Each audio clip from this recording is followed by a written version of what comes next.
সামনেই তো বসে আছি। হ্যাঁ বল্টু, কালকে স্কুলে আসিসনি কেন?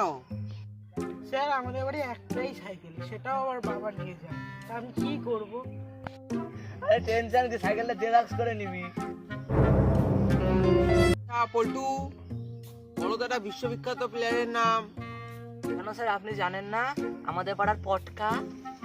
পটকা কি করে হয়? হ্যাঁ স্যার, পটকা আমাদের এলাকায় থাকে, এলাকাটাতে আমাদের বিশ্বের বাইরে।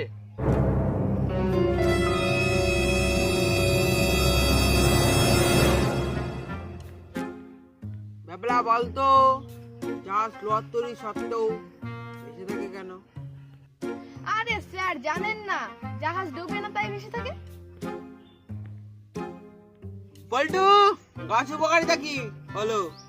স্যার, আপনি জানেন না আমার জীবনে গাছ বিশাল উপকারী। আমার মা যখন লাঠি নিয়ে তাড়া করে আমি গাছে উঠে বসে থাকি, তাই আমার মা মারতে পারে না।